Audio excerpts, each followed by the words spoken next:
ایک صاحب قربانی کے بارے میں پوچھنے لگے, قربانی کے بارے میں, یہ ابھی قربانی آنے والی ہے نا, تو اس میں بھی یہی اعتراضات, یار اتنا پیسہ غریبوں کو کھلا دیا جاتا ہے بھائی, ایک ایک گھر میں 2-2 لاکھ 1.5 لاکھ 1 لاکھ کی قربانی ہو رہی ہے, ایک جانور کٹتا ہے نا, اور اس کا گوشت 3-4 دن میں کباب بنا کے کھا پی کے ختم. اتنا پیسہ اگر ہم IMF کو دے دیتے تو ہمارا اتنا قرضہ ادا ہو جاتا. اتنا پیسہ اگر ہم جہیز کے لیے جمع کر لیتے, لاکھوں بچیوں کی شادیوں کا انتظام, بولتے کیوں نہیں بھائی, ہو جاتا. اتنا پیسہ اگر ہم ڈیم کے لیے جمع کرتے, ڈیم نے تو پھر بھی, یہ غلط ہو گئی مثال, واپس لے رہا ہوں واپس. اور کیا ہو سکتا ہے, بس یہ 2 ہی چیزیں ہو سکتی ہیں. بہرحال بہت کچھ ہو سکتا تھا نا. اتنا پیسہ ہم اپنے بچوں کی پڑھائیوں پہ لگا دیتے تو بچے, ہمارے ملک سے جہالت کا خاتمہ ہو جاتا. اتنا پیسہ یوں کر دیتے تو یوں ہو جاتا, یوں کر دیتے. اور اگر چلو گوشت ہی میں خرچ کرنا تھا, بھائی علماء کہتے ہیں نا غریبوں کو گوشت کھانے کو مل رہا ہے, تو اتنا پیسہ گوشت خرید کے اسٹاک کر دیتے اور پھر پورے سال آرام سے تقسیم ہوتے. یعنی گورنمنٹ یہ اعلان کرتی بھائی قربانی کی مد میں سب اتنے پیسے جمع کرائیں, 50,000 ہم کرا دیتے, 1 لاکھ رفیع بھائی کرا دیتے, 1.5 لاکھ فلاں کرا دیتا, اور یہ کرا کے گورنمنٹ یا کوئی کمیٹی بن جاتی جو کہتی اب ہم ایک دن میں نہیں بلکہ پورے سال میں ڈیوائیڈ کر کے جانور ذبح کر کے غریبوں میں بانٹتے رہیں گے, اس سے غریبوں کو فائدہ زیادہ ہوتا. بھائی 3 دن میں ہی آپ نے لاکھوں کروڑوں جانور کاٹ دیے, اس میں تو ضائع بھی بہت ہوتا ہے نا. ارے اس کو اسٹور کر کے, بھائی یہ گائے مفتی صاحب کی ہے, یہ گائے فلاں کی ہے, یہ گائے فلاں کی ہے, اب یہ بس اللہ کے نام پہ ہو گئی ہے, اب بوقت ضرورت بقدر ضرورت جب ضرورت ہوگی یہ گائے کٹتی رہے گی, راشن بٹتا رہے گا غریبوں میں. یہ 3 دن کے اندر ہی کیوں, 3 دن کے اندر اتنا جانور جب آپ کاٹتے ہیں تو فائدے کے بجائے نقصان, بولو نا, زیادہ ہوتا ہے. معاشی لحاظ سے جانور کے گوشت کی قیمت بہت زیادہ اوپر چڑھتی ہے, جو ظاہری کیلکولیشن بتاتی ہے, حقیقت تو اللہ ہی جانتا ہے. ارے مجھے ایک بات بتاؤ نا یار, یہ بات بھی سمجھانا کوئی مشکل کام ہے. دیکھو آپ کے پاس 3 لاکھ روپے پڑے ہوئے ہیں یا 2 لاکھ روپے پڑے ہوئے ہیں, ماہرین معیشت کیا کہتے ہیں, وہ 2 لاکھ ایک دن میں خرچ کر لو یا پورے سال ڈیوائڈ کر کے خرچ کرو, زیادہ بہتر کون سا, کیا عمل ہے, پورے سال ڈیوائڈ کرو. ایسا ہی ہے نا. تو آپ کے پاس اتنے جانور, کروڑوں گائے, بیل, بکرے, دمبے موجود ہیں, تو ماہر معیشت کہیں گے کہ 3 دن کے اندر کاٹ کے ان کے کباب بنا کے کھا جانا, اس سے بہتر ہے کہ ان کو پورے سال میں ڈیوائڈ کر دو.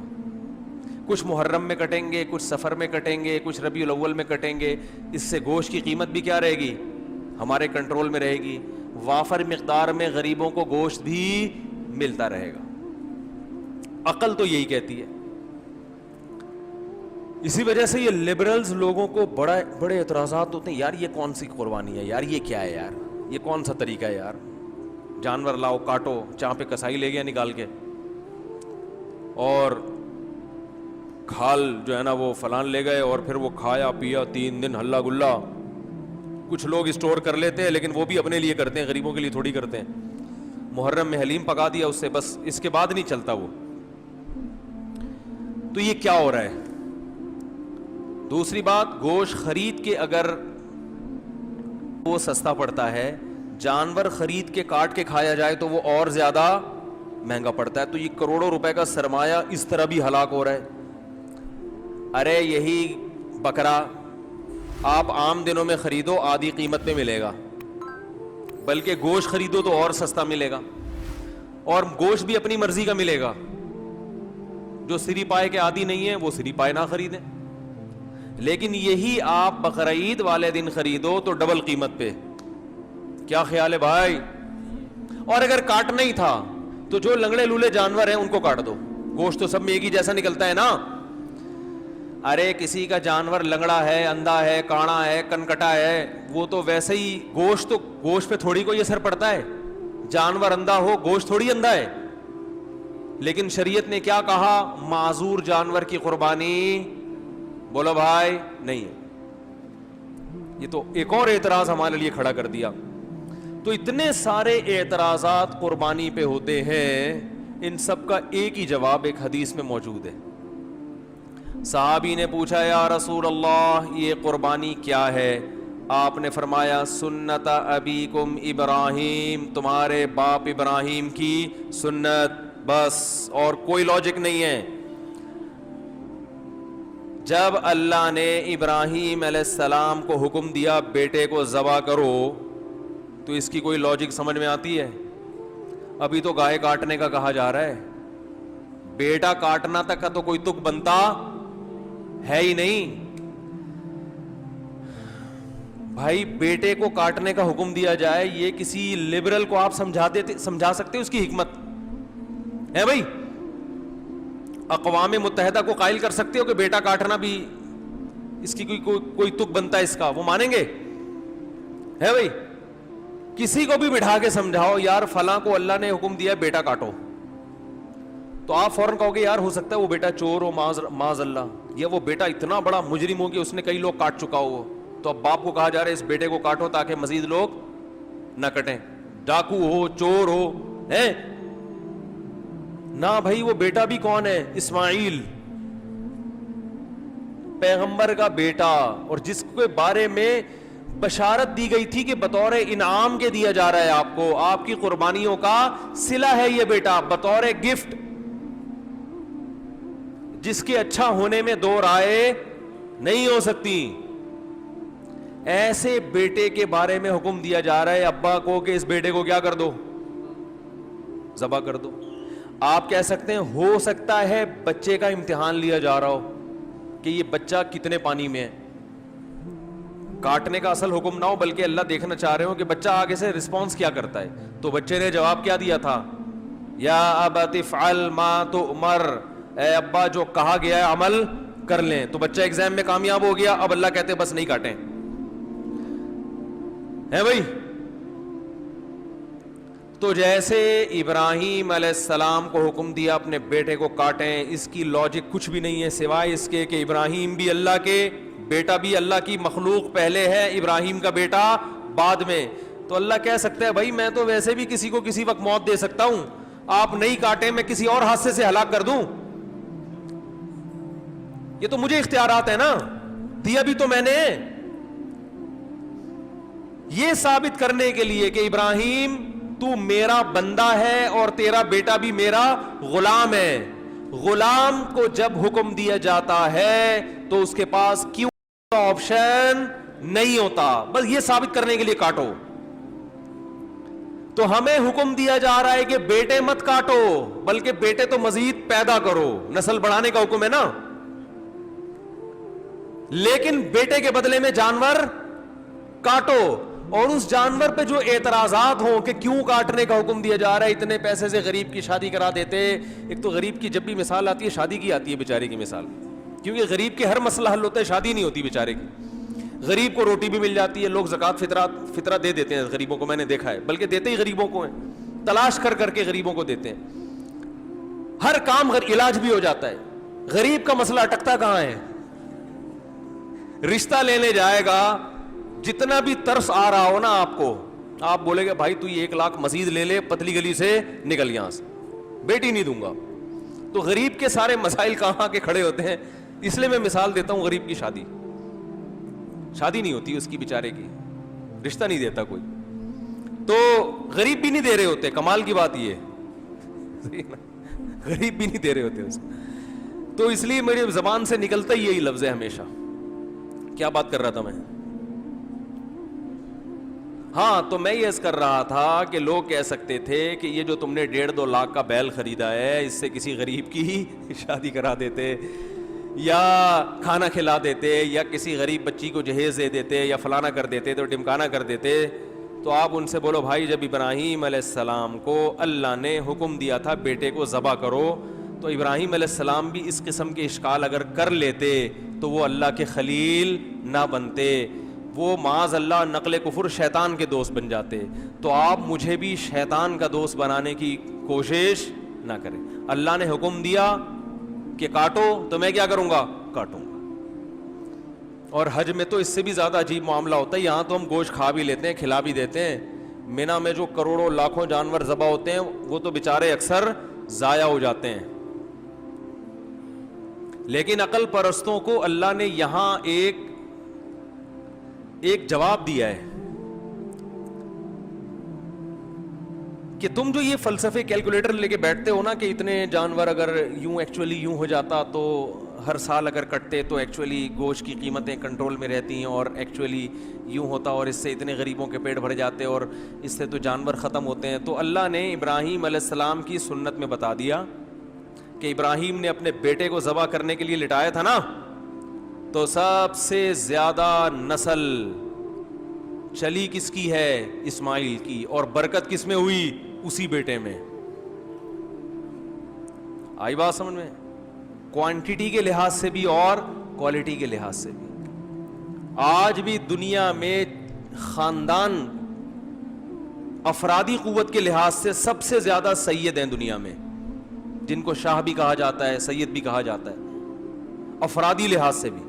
اور روحانی اعتبار سے سید الانبیاء محمد صلی اللہ علیہ وسلم اللہ نے حضرت اسماعیل کی اولاد میں پیدا کیے. پتا چلا کہ بھائی جو اللہ کے لیے کٹے گا بڑھے گا بھی, بولو نا وہی.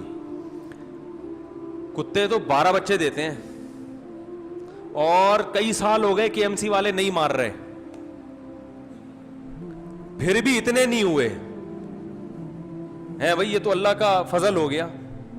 لیکن گائے, بیل, بکرے, دمبے روزانہ کروڑوں کی تعداد میں کٹتے ہیں, اتنے کہ ہمارے تصور سے جب بھی شنواری جاؤ گے 8-10 بکرے لٹکے ہوئے نظر آئیں گے آپ. ہر ہوٹل پہ یہی ہے. او بھائی سال میں ایک بچہ دیتی ہے بکری یار, گروتھ ریشو کیا ہے, ایک بچہ سال میں. کٹ روزانہ رہا ہے, روزانہ. کمیلا جاؤ نا کبھی, کراچی کے کمیلے جاؤ, روزانہ بچڑے 2 دانت کے لائن لگی ہوئی ہوتی ہے. او بھائی یہ تو 2 سال میں ایک پیدا ہوتا ہے. یہ مرغیوں کی طرف 24-24 انڈے تھوڑی دیتی ہیں بکریاں اور گائے کہ 24-24 بھینسیں نکل رہے ہیں اس میں سے. اتنا کٹ رہا ہے, اتنا کٹ رہا ہے, اتنا کٹ رہا ہے. اور پھر بقرعید کے 3 دنوں میں دیکھو, اور پھر حج میں دیکھو, ختم ہونے کا نام بولو بھائی نہیں لے رہا. یہ ہے کوانٹٹی کے اعتبار سے برکت, اور کوالٹی کے اعتبار سے برکت دیکھو. جو طاقت صحت اللہ نے ان 4 جانوروں کے گوشت میں رکھی ہے وہ کسی اور کے گوشت میں نہیں ہے.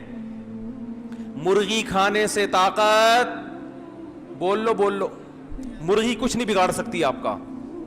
ان مرغیوں میں دم ہی ختم ہو گیا ہے. یہ آپ کو کیا, آپ ان کے خلاف جتنا بھی احتجاج کرو یہ کچھ نہیں کرے گی. بکرے کے خلاف بولنے سے پہلے سوچنا صحیح ہوتا. روحانی برکت بھی ہے. میں اکثر ایک مثال دیتا ہوں نا, وہ ہم جب چھوٹے بچے تھے تو شعیب اختر تھا بہت فاسٹ بالر, تو اس کی بالنگ کا سنتے تھے. میں تو نہیں دیکھتا تھا اس وقت ٹی وی, تو سنتے تھے بہت فاسٹ بالر ہے. تو اس دور میں انڈیا کے کسی شعیب اختر, کیا میں نے بولا, ایکٹر بولا, ایکٹر نہیں کھلاڑی. انڈیا کے اس دور میں کسی کھلاڑی کا انٹرویو آیا کہ پاکستان کے پاس اتنے فاسٹ بالر ہیں, آپ کے پاس کیوں نہیں ہے.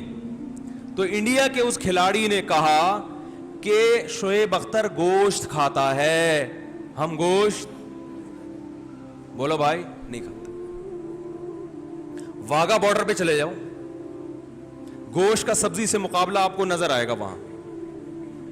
میں 2 دفعہ واگا بارڈر پہ گیا ہوں, بار بار دل چاہتا ہے, لیکن اب چونکہ ذرا مشہور ہو گئے ہیں تو ہر آدمی وہ پھر تصویریں لے کے ڈالنا شروع کر دیتے ہیں, اور ایک عجیب ہی.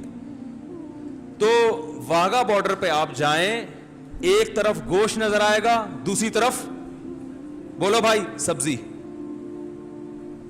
آوازوں میں دم دیکھو, ایک کی دھاڑ جیسے شیر دھاڑ رہا ہے, قد ہے بھائی جیسے بیل. تو یہ برکت کس کی ہے؟ گوشت کا مقابلہ سبزی سے دیکھنا، سبزی سے کرنا ہے تو ابھے نندن کی چائے دیکھ لو. ایک سبزی کھا کر اڑا تھا ہے بھائی ہوا میں، اور ایک بولتے کیوں نہیں یار اس میں تو کوئی کچھ نہیں، کوئی پابندی نہیں ہے یار، آپ تو گوشت کھاتے ہو نا. ایک نے سبزی کھائے تھے ٹماٹر، جس پہ پھر ہم پہ پابندی لگائے گی کہ ٹماٹر پہ پابندی لگا رہے ہیں ہم. لگا دو پابندی، گائے پہ پابندی نہ لگانا. انڈیا نے دھمکی دی تھی نا ہم تمہارے ٹماٹر بند کر دیں گے، تو ہمارے یہاں تو ٹومیٹو کیچپ میں ٹماٹر نہیں ڈلتا. ہمارے یہاں تو ٹومیٹو کیچپ میں نہیں ڈلتا ٹماٹر، وہ پتہ نہیں کیا ڈل رہا ہوتا ہے. تو ٹماٹر بند کرنے سے ہمارا کوئی نقصان نہیں ہے. انڈیا سے جو گائے آ رہی ہیں اور وہ بیل آ رہے ہیں نا جو ہندو نہیں کھاتے، یہ آپ بہت اچھا کرتے ہو، بہت اچھا. آپ گائے کو اپنی ماں سمجھو، گائے کی سیوا کرو، سجدہ کرو گائے کے سامنے، ہمیں کوئی اعتراض نہیں ہے، کیونکہ آپ کھاؤ گے تو ہمارے لیے کھانا مہنگا ہو جائے گا تھوڑا سا.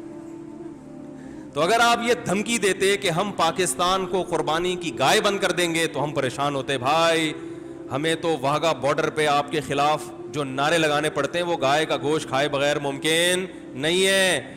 ہمیں جو اڑتے ہوئے جہازوں کو کنٹرول کر کے زمین پہ لا کے پائلٹ کو چائے پلا کے واپس بھیجنے کا عمل ہے، یہ گائے کا گوشت کھائے بغیر ممکن نہیں ہے. گائے بند نہ کرو ہماری.